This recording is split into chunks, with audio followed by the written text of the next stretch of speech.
The mop hit the linoleum with a wet slap, echoing through the empty SEAL barracks at 400 hours. Petty Officer Kestrel Thorne moved methodically between the bunks, her movements precise despite the menial nature of her current assignment. The punishment detail was supposed to break her spirit, 3 months of janitorial duty after what command had labeled insubordination. But as she worked, her ears caught something that made her freeze mid-stroke. Static crackled from the communication room next door, followed by a voice thick with panic. "Mayday, Mayday, this is Phantom 77. We are taking heavy fire. Coordinates 379 Alpha. Multiple aircraft down, I repeat, multiple aircraft down." The mop clattered to the floor. Kestrel's hand instinctively moved to where her flight suit pocket used to hold her radio, finding only the rough fabric of maintenance coveralls. Through the thin wall, she could hear the duty officer scrambling, his chair screeching against the floor as alarms began wailing throughout the base. The voice on the radio continued, increasingly desperate. "We have a downed F-22 Raptor in hostile territory. Pilot's beacon is active but fading fast. Enemy SAM sites have us locked. We cannot maintain air superiority." She pressed her ear against the wall, her pulse quickening. The coordinates placed the action in the mountains of eastern Syria, a region she knew better than the scars on her own hands. The duty officer was fumbling with protocols, his voice shaking as he tried to raise command. Minutes were bleeding away, minutes that could mean the difference between rescue and capture for that downed pilot.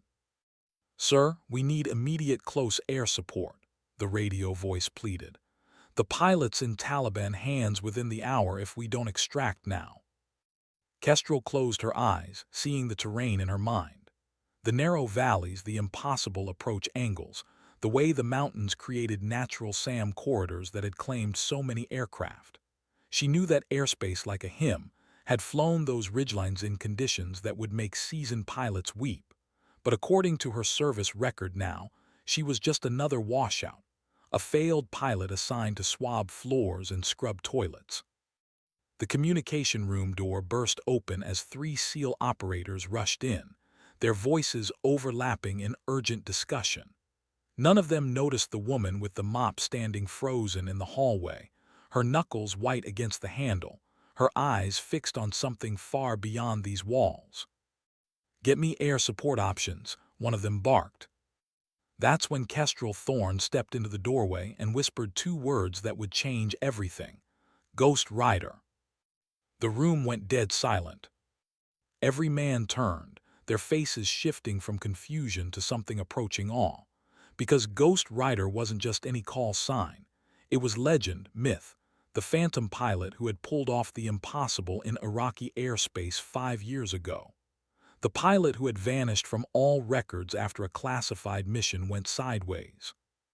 The pilot they thought was dead. Chief Petty Officer Marcus Bull Henderson was the first to find his voice. At 6'4" with arms like tree trunks, he'd led missions in Afghanistan that other teams still whispered about. But right now, staring at the woman in coveralls, he looked like he'd seen a ghost. "That's impossible," he breathed. "Ghost Rider died in that canyon extraction. The whole squadron saw the bird go down."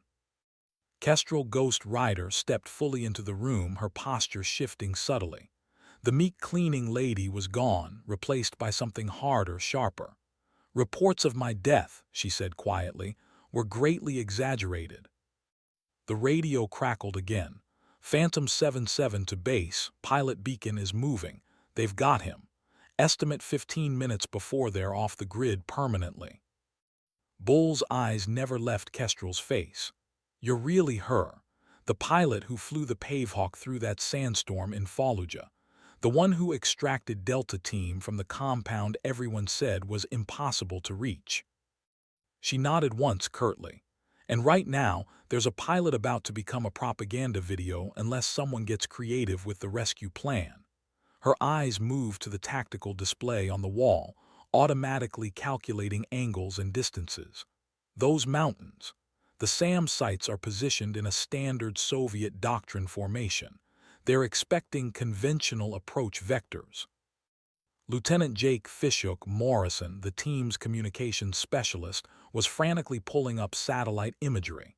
His fingers flew across the keyboard, bringing up real-time feeds of the crash site. "Ma'am, with respect, it's been 5 years since you flew combat missions, and according to your record—" "My record is fiction," Kestrel cut him off, her voice carrying an edge that made the seasoned operators straighten. "Necessary fiction to keep me breathing after I learned things certain people didn't want known." She moved to the display, pointing to specific terrain features. "But that pilot doesn't have time for my biography. He needs someone who can thread the needle between those peaks without lighting up every targeting radar from here to Damascus." Bull crossed his massive arms. "Even if you are Ghost Rider, you're grounded, permanently. There's no aircraft, no clearance, no—" "There's a PAVE low gathering dust in Hangar 7, Kestrel interrupted. "Scheduled for decommission next week. Still flight-worthy according to maintenance logs. I've been scrubbing grease stains off for 3 months." The room fell silent except for the urgent chatter from the radio. Phantom 77 was running out of options, and everyone knew it. Traditional rescue operations would take hours to coordinate, hours they didn't have. Sergeant Tommy Boots Castellanos, barely old enough to have served in Afghanistan, looked between the senior operators with wide eyes. He'd heard the Ghost Rider stories during training, legendary tales of impossible rescues and physics-defying flight maneuvers. To him, she was more myth than human. "Ma'am," he said hesitantly, "if you're really Ghost Rider, why are you here, cleaning floors instead of flying missions?" Kestrel's expression didn't change, but something flickered behind her eyes, old pain, carefully contained. "Because sometimes being the best at what you do means making enemies in high places, and sometimes those enemies have more power than your service record." The radio erupted with fresh urgency. "Base, this is Phantom 77. We have visual confirmation, enemy vehicles converging on pilot's position. Multiple technicals with mounted weapons, estimate squad-sized element moving to capture. We are Winchester on ordnance and critically low on fuel." Bull made his decision with the swift calculation of a man who'd spent 20 years making life-or-death choices. "Tours," he barked to the duty officer, "get me Commander Hayes on the line. Emergency authorization." He turned back to Kestrel, his expression grim but determined. "If you're lying about who you are, people die. If you're telling the truth and we don't act, that pilot dies anyway." Kestrel met his gaze steadily. "I stopped lying about who I am the day they tried to bury me alive in paperwork and punishment details. That pilot up there," she gestured toward the radio, "he's got maybe 10 minutes before he disappears forever into a cave system that'll take months to search. I can have him back here in 30 minutes, but only if you trust the ghost everyone thought was dead." Bull's hand moved toward the secure phone, hesitating for just a moment. In that pause, the weight of command pressed down on him, the responsibility for his team, for the mission, for the pilot whose life hung by increasingly thin threads. The radio crackled one more time. Phantom 77 declaring emergency fuel state. "We have to abandon the area in 5 minutes or we'll be walking home ourselves." That decided it. Bull grabbed the phone. The argument with Commander Hayes lasted exactly 90 seconds. Bull's voice carried the kind of controlled desperation that came from watching time run out on a fellow warrior. "Sir, I understand the irregularities, but we have a window measured in minutes, not hours. She knows that terrain, she knows the aircraft, and right now she's the only option that doesn't end with a dead pilot and an international incident." Through the speaker, Hayes's voice was tight with frustration and protocol. "Chief, you're asking me to authorize a disgraced pilot to steal a decommissioned aircraft for an unsanctioned rescue mission in hostile airspace. The paperwork alone could end both our careers." "With respect, sir," Bull replied, his eyes never leaving Kestrel's face, "careers don't matter if we leave a man behind." Kestrel stepped forward, her voice carrying across the room with quiet authority. "Commander, This is Ghost Rider. Authentication code Bravo 77 Charlie Hotel. You have that pilot's blood on your hands if you let protocol kill him. The silence on the other end stretched like a held breath. Then Hayes's voice, different now, recognition, surprise, something approaching disbelief. Jesus Christ, they said you were dead. The official report. The official report was designed to keep certain people comfortable. Kestrel cut him off. But that pilot doesn't care about politics or cover-ups. He cares about going home to his family. Another pause, then Hayes's voice, rough with decision. You have 15 minutes to be airborne. Any longer and I disavow knowledge of this conversation. And Ghost Rider, his voice softened slightly. Welcome back to the war. The line went dead. Bull was already moving, grabbing tactical gear from the ready locker. Tours, get maintenance to prep that pave low, full fuel, all systems hot. Boots, you're with me on comms. Fishhook, I want continuous satellite overwatch and a clear channel to Phantom 77. But Kestrel was already stripping off her coveralls, revealing the flight suit underneath, faded and worn but still bearing the patches of her true service. She'd never really stopped being ready. Chief, she said, checking her watch, I need 3 things. A crew chief who knows that bird inside and out, the latest intel on those SAM sites, and coffee strong enough to wake the dead. Bull grinned, the first smile anyone had seen from him in weeks. Ma'am, you're about to find out we make the best coffee in the military. As they moved toward the door, Kestrel paused, looking back at the communication room where her mop still lay abandoned on the floor. For 3 months, she'd been invisible, forgotten, written off as another casualty of military politics.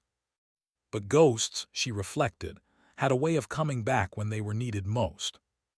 Outside, the first hint of dawn touched the horizon, and in the distance, she could hear the turbine engines of the pave low spinning to life.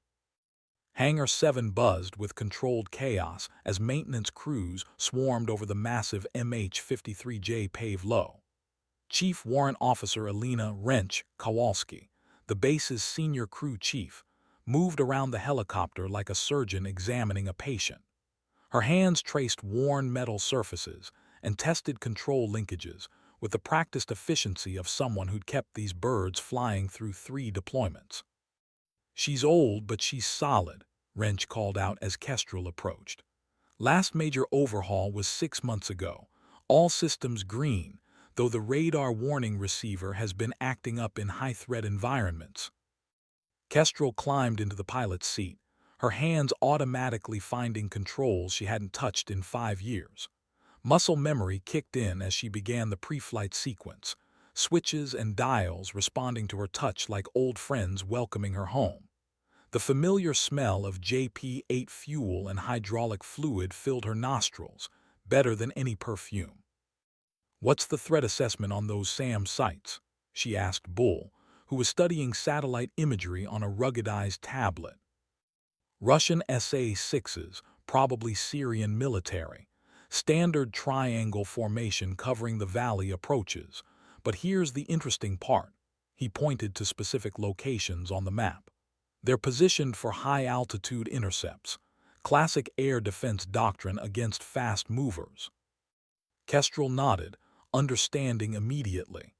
They're not expecting a helicopter, especially not one flying nap of the earth through terrain that should be impossible to navigate. Fishhook's voice crackled through the comm system. Ghost Rider, this is base comms. Phantom 77 reports enemy forces have reached the crash site. Pilot is evading on foot, but his beacon shows he's moving deeper into hostile territory. The urgency sharpened everyone's movements. Wrench completed her final checks and gave Kestrel a thumbs up. Bull settled into the co-pilot's seat, his massive frame barely fitting into the harness designed for smaller operators. Boots took position at the crew chief's station, his young face set with grim determination. Systems check, Kestrel called out, her voice taking on the crisp professionalism of a combat pilot. Navigation green, FLIR green, defensive systems green, fuel at maximum load. Bull's responses came rapid fire, 5 years of separation melting away as he fell into the rhythm of pre-combat preparations. Kestrel's hands moved across the control panel with balletic precision.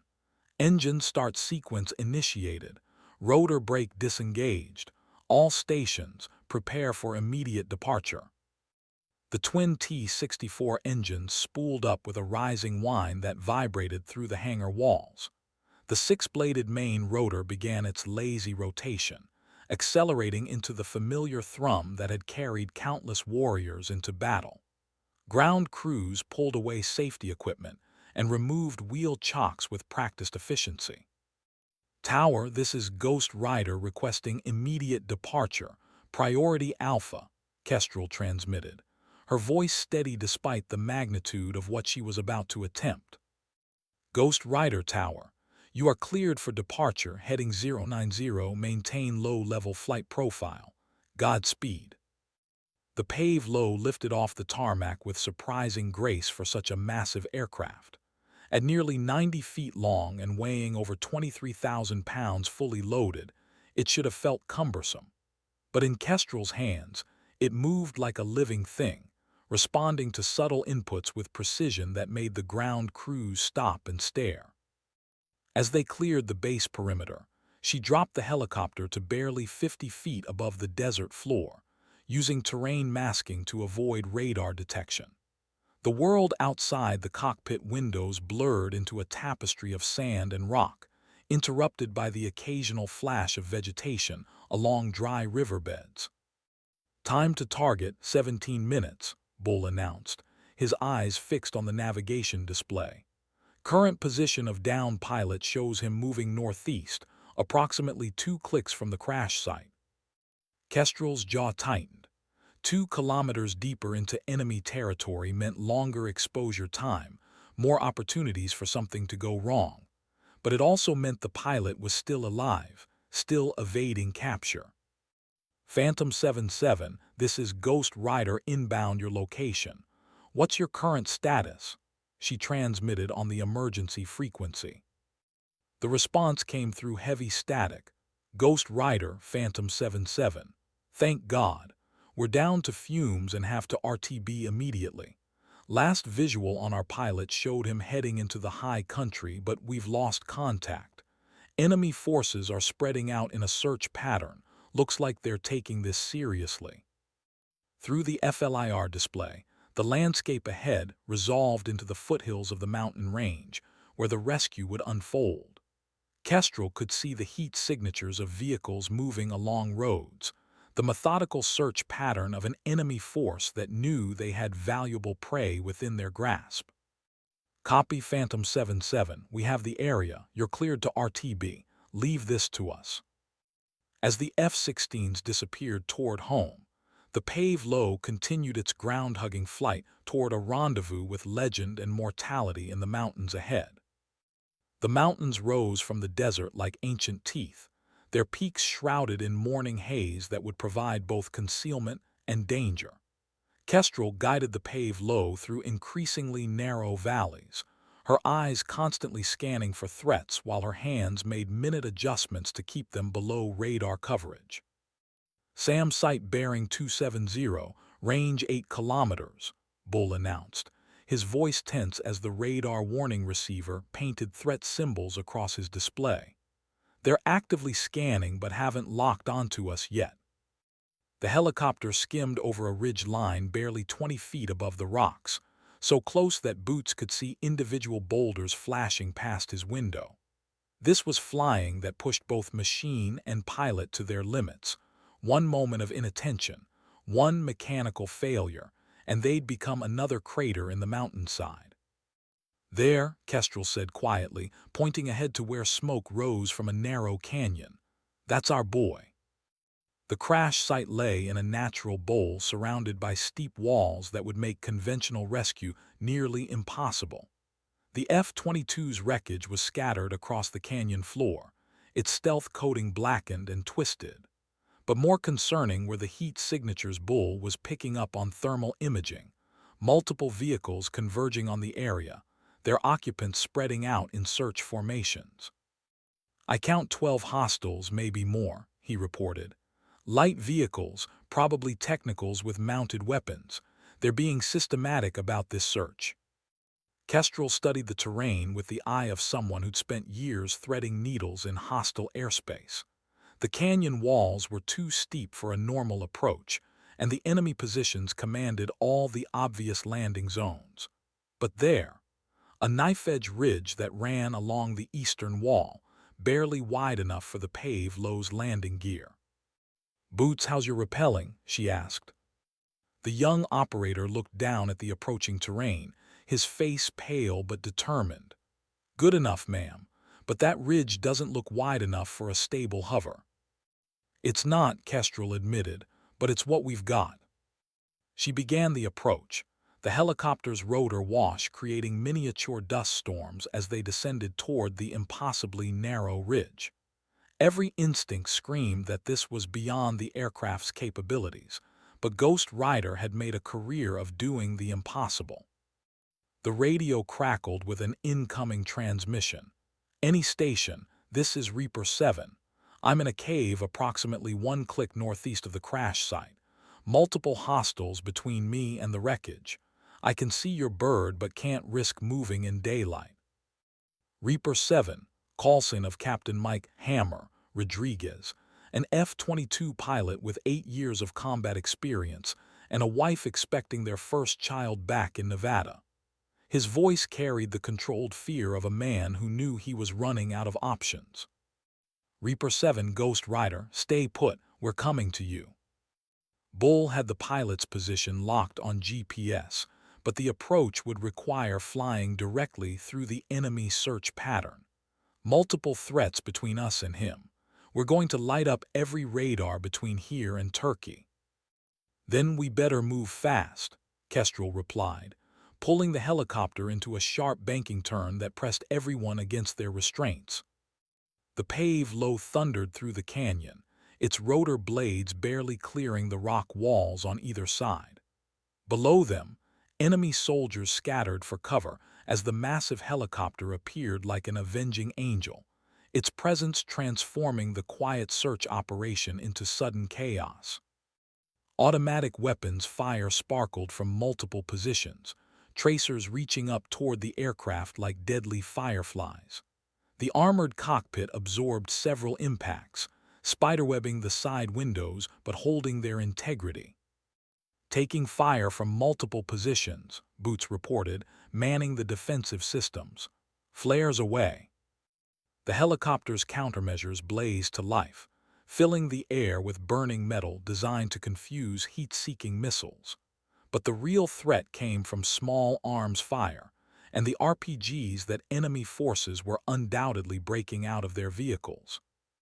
Ahead, the cave where Captain Rodriguez waited appeared as a dark mouth in the cliff face, accessible only by a ledge barely wide enough for a man to stand on. Getting him out would require precision flying that would make a test pilot sweat. Kestrel keyed the radio. "Reaper 7, we're going to put the ramp down on that ledge. When I give the word, you run like hell and don't look back." "Copy, Ghost Rider, standing by." The approach to the cave required flying sideways along the cliff face.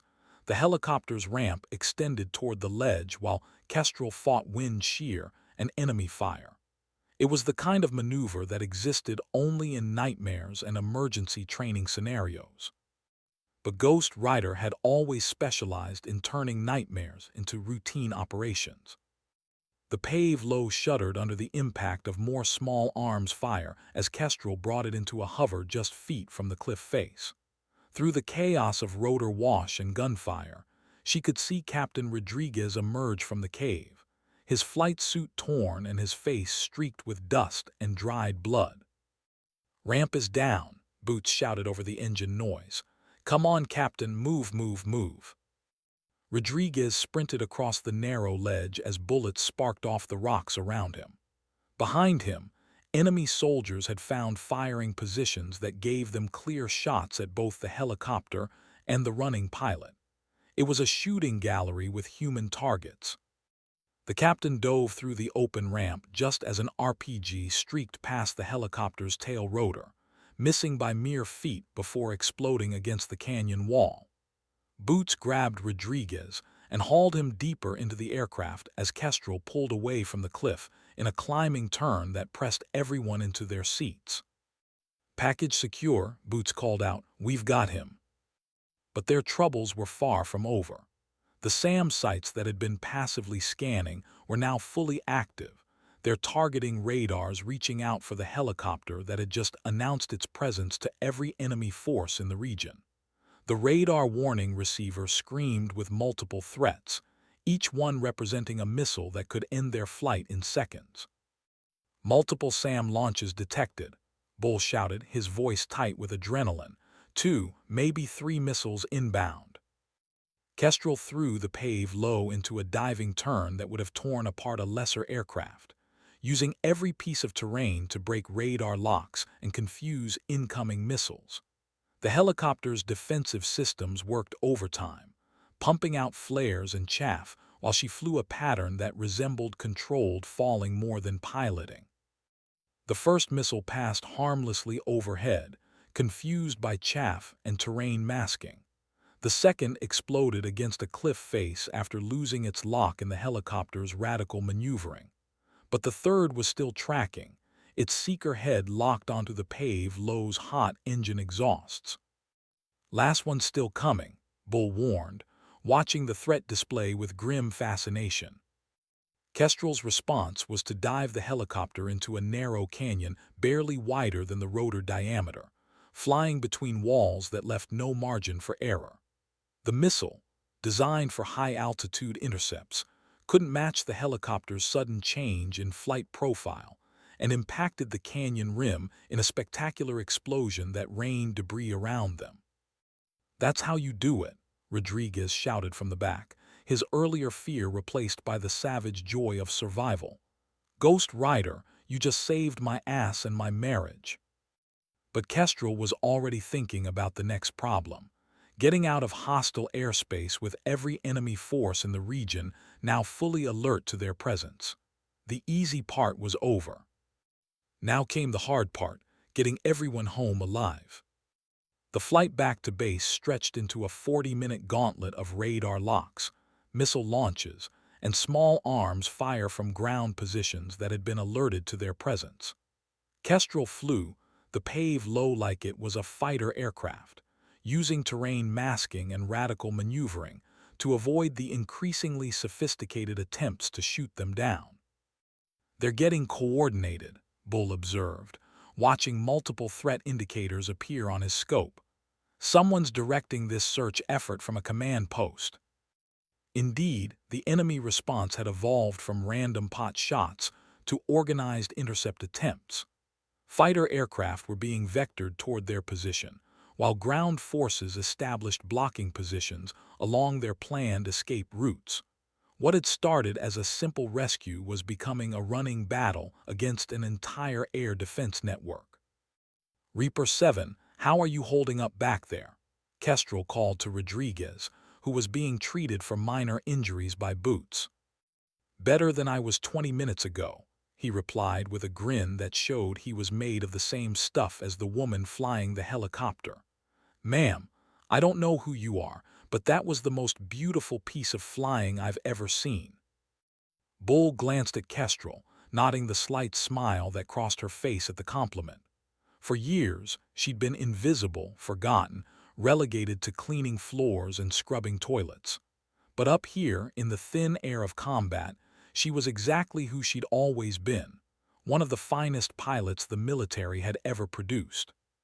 "Contact bearing 180, range 15 miles, he announced as new threats appeared on radar. "Looks like a pair of MiG-29s, probably Syrian Air Force. They're being vectored to intercept." Kestrel's jaw tightened.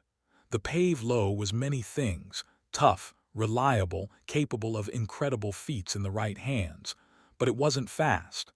Those MiGs could catch them easily in open airspace, and their air-to-air missiles would make short work of the lumbering helicopter. "There," she said, pointing to a series of deep canyons that cut through the landscape ahead. We go to ground, make them come down to our level. The helicopter dove toward the canyon system like a stone, disappearing below the rim just as the MiGs arrived in the area. From their high altitude, the fighters would have difficulty acquiring a target hidden in the maze of rock walls and narrow passages that Kestrel was using to mask their approach.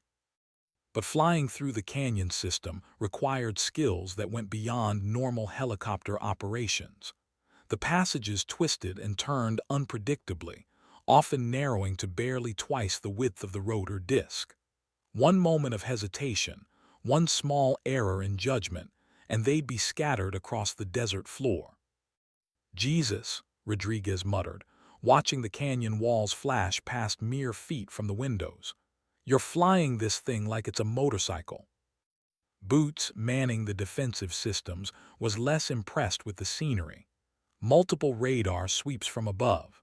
Those MiGs are persistent, but they can't get a lock through all this rock.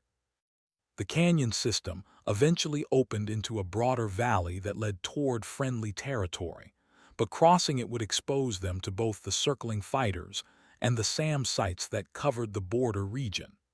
Kestrel studied the terrain ahead, calculating angles and timing with the precision of an artillery officer. "Bull, what's our fuel state?" 20 minutes to emergency reserves. We can make base with normal consumption, but if we have to do any more high-performance maneuvering." He didn't need to finish. They were operating on borrowed time and borrowed fuel, with enemies closing in from multiple directions. The next few minutes would determine whether they made it home or became another cautionary tale about missions that pushed too hard against impossible odds. Kestrel made her decision with the calm calculation that had made her legendary. "Hold on, we're going to run the gauntlet." The Pave Low burst from the canyon mouth at full power, its engines screaming as Kestrel pushed the aircraft to its maximum performance. Above them, the MiGs immediately rolled into attack position, their pilots finally getting the clear shots they'd been waiting for. "Missile launch!" Bull shouted as the radar warning receiver erupted in electronic screams. Multiple launches from the fighters. But Kestrel was already moving, throwing the helicopter into a series of violent maneuvers that would have been impossible without the terrain to provide reference points. She used every ridge line, every hill, every piece of ground clutter to break missile locks and confuse targeting systems. The first missile passed close enough to rock the helicopter with its shockwave. The second was decoyed by flares and crashed into a hillside. But the third was tracking true, its seeker head locked onto their heat signature despite all their defensive measures. "This one's got us," Bull warned, watching the missiles approach on his threat display. Kestrel's response was to put the Pave Low into a vertical climb that pushed the engines beyond their normal operational limits. At the top of the climb, she cut power and let the helicopter fall like a stone, its metal bulk dropping toward the ground at a rate that no missile could match. The missile, confused by the sudden loss of target signature, exploded harmlessly above them as they pulled out of the dive barely 100 feet above the desert floor. Behind them, the MiGs were banking away, their fuel running low and their missiles expended. "Base, this is Ghost Rider inbound with precious cargo," she transmitted on the home frequency. "Request immediate medical support and a very large cup of coffee." The response came back immediately. "Ghost Rider, you are cleared direct to base. Medical team is standing by. Ma'am, welcome home." As the familiar sight of the air base appeared on the horizon, Kestrel felt something she hadn't experienced in 5 years. The satisfaction of a mission accomplished, a warrior brought home, and a legend reborn. But the real test would come on the ground, where questions would be asked and reports would be written. The easy part of her resurrection was over. The Pave Low settled onto the tarmac with the gentle precision of a master craftsman finishing a delicate piece of work.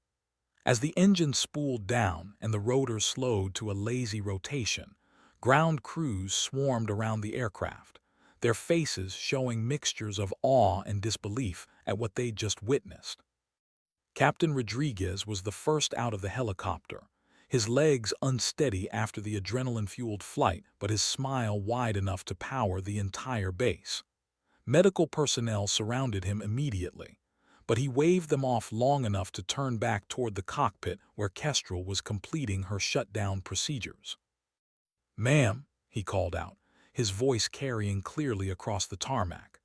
"I don't know what kind of political bullshit got you assigned to janitorial duty, but you just saved my life with flying that belongs in the history books."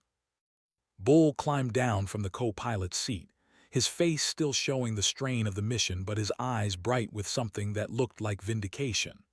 Around them, more personnel were gathering, pilots, ground crew, maintenance technicians, all drawn by the spectacle of Ghost Riders returned from the dead.